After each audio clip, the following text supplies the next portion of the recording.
1996, Alan Greenspan is famously known for his warning that the stock market investors were exhibiting irrational exuberance. And this new internet thing made absolutely no sense at the price that it was currently trading in the market in 1996. My name is Don Creech. And I'm Perry Sykes, and welcome to the Investor Resources Podcast. And your description, by the way, Don, is perfect. That's just what they were saying back then. That internet thing, that's just that internet thing. We can probably ignore that. It's just going to be a passing deal. And always, that's not going to catch on, that internet thing. Well, they should have taken a couple of minutes and looked back a few years, because that's what they said a decade earlier about the personal computer. Who needs a personal computer on their desk or at home, much less? Why have that? It's just a waste. I mean, everybody knows that computers take buildings, if not buildings, multi-floors of a building. I remember visiting a major company in Canada back in the 70s, and the top floor of their building was their computer operation. And I'm saying, why on earth would you put your computers on the top floor of a building? I mean, it seemed to me they should be in the basement where it's cooler and it's more stable, but they had it up there. And my guess is somebody understood that they were going to shrink in space, and that was eventually going to become the CEO's premier office space. It was just a temporary location. And that's kind of what happened to the internet. We went through a surge of, how do we use this? This makes no sense to me. I can still go down to the local shopping mall and get what I want, pick it up and take it home, and I already have it. And now we're dealing with, well, I don't need to go to the shopping mall anymore. In fact, shopping malls are trying to figure out how to survive. How do we attract foot traffic? Right.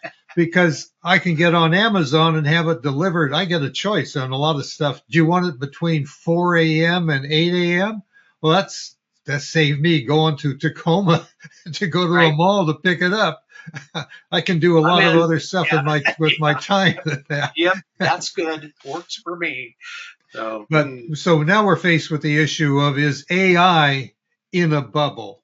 That's a common mantra in social media, and actually many analysts today are warning that we are overpriced and these magnificent seven make no sense. You should be finding something else to do.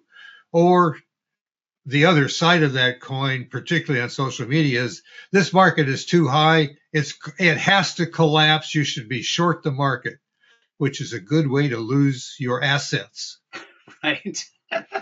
And you said it before, Don. It's happened before. I'll never forget reading about Henry Ford. Henry Ford. He's reinventing all production practices. He's telling everybody the automobile is going to be the biggest thing anybody's ever seen. And he goes and he sits down and he talks to J.P. Morgan. Not the bank. He's talking to J.P. Morgan, the banker. And J.P. Morgan told him, Mr. Ford, you're making a massive mistake. Automobiles are toys for the wealthy. They'll never be popular. It's never going to happen. And and of course, he was completely wrong. My camera just went out. Yeah, well, he was completely wrong, because what J.P. Morgan did not understand is that he was going to reduce the cost of an automobile to a level that the average American could afford it. And when he introduced his moving assembly line, he was also raising the wages of the workers so they had enough money to be able to buy a car. Henry Ford had a vision for cars across America. And that's kind of where we are now, trying to figure out what's going on with AI. Even the majority of companies which are implementing AI product, software, hardware in their businesses, something over 90% of them are trying to figure out what they're going to do with it. They don't know yet what it is that they're going to do, but they know they have to if they're going to stay competitive in whatever field they are. And it doesn't make any difference. It's not just the software field.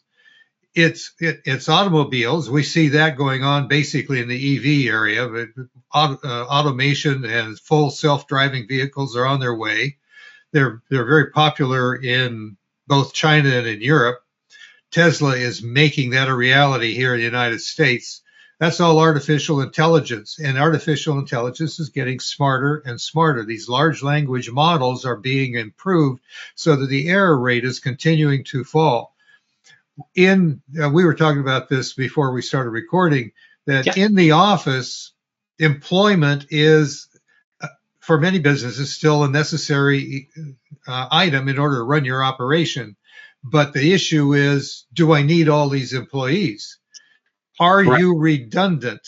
And we're facing, as we're recording this, we're doing this just before the decision on the continuing resolution in Congress is being decided. Where this is Monday, on Tuesday that's coming right up, and whether or not they're going to furlough non-essential employees. The key word is non-essential. If you're running a business, you do not have non-essential employees. You let them go. Right. Yet we have a government that operates with a massive non-essential employee base, which should be run by AI. Correct. That's what business is doing. They're figuring it out. We don't need you. You are redundant, and I can have a redundant computer system for a lot less risk. Sure. And all the people that are left because they're working with AI. So they are all significantly more productive than someone who's trying to do everything by hand, everything in the previous generation of work that got done. And now AI is such an amazing assistant that in the right hands, an individual's productivity just skyrockets. You can do so much more quickly and very, very accurately in a manner which was not possible before. You used to just have to throw people at the problem. We need more bodies so we can do more work. That's just not the right answer anymore. You can leverage a good person's skill set so much with AI that that's the way. That's the future. That's what's going to come. So, like they said, right now, AI is not going to take your job, but somebody using it probably is. Well, part of the problem is a misunderstanding of what's going on with the valuations. First of all, the leading companies, we have the Mag 7, which people are familiar with. What that's missing is there are a couple other companies, Broadcom and Oracle. And there's one more that his name slips my mind. There's three other companies that are actually just as incremental within this last year as far as developing out the AI platform and the database demand. We're going to have to go from the Mag 7 to the overwhelming 10 or whatever it's going to be, right? The tenacious 10 for instance. Quick, we gotta coin that, and t-shirts printed. We got t-shirts printed. Yes, we can sell those. So what's happened is, one, we have real profits. We've just mentioned that. We have real demand. Yep. We have real effective, brilliant management. These are managers, unlike in the .com development where anybody working out of the garage could come up with a concept and put a website together. They didn't necessarily have IQs that were 160 and 180. We didn't have to have anything real. You just had to make a claim. Oh, this is going to be the biggest thing since sliced bread, and people would say, "Okay, we're in." That's no longer true. If you're going to introduce an AI tool, you better be able to show, well, this is why it's productive, and this is why you're going to make more money using it. And so far, that's exactly what's happening. Well, and the net result is we actually have companies that are making money, and the prices reflect that. So we've actually had earnings growth. It's not just that they had a good year. There you go. They're continuing to compound earnings at a rate that basically is unheard of on an extended period of time. They've been raising dividends. The total return is also a factor of what is called multiple growth. As these companies become more profitable, people are willing to pay a higher multiple of earnings to participate in the future that they still have. So as a result, we end up with very high prices on companies that are still relatively cheap to their future earnings capacity. The Right. bubble fears are irrational fears at this point in time. Now let's go out a year and a half, maybe two. Earnings and fundamentals are going to catch up with the price.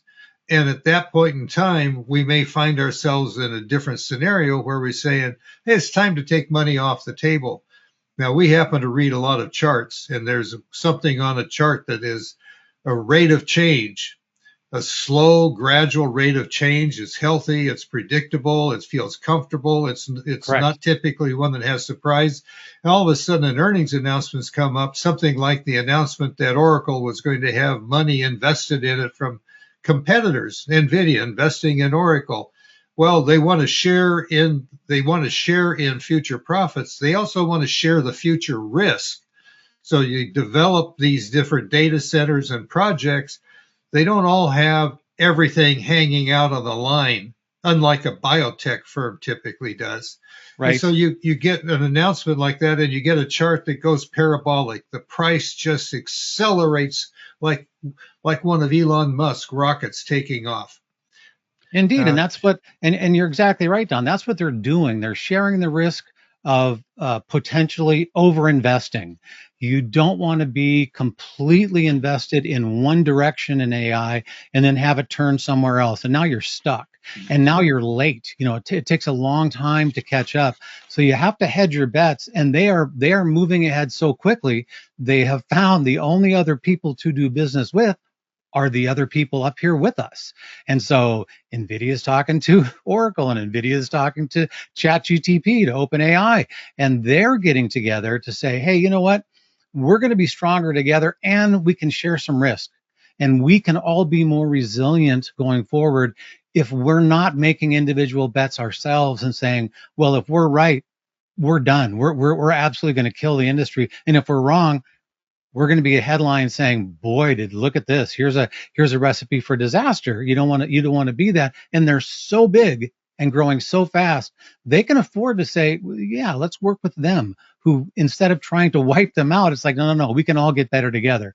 And it's a good strategy. And as long as they don't start stifling innovation, and at this point, there is absolutely no sign of that. There's too many people with too many inputs, and the bar is low enough that you don't need trillions of dollars to start up a new AI company. You just have to have a good idea and something that's productive, and you're in. So it's very robust right now.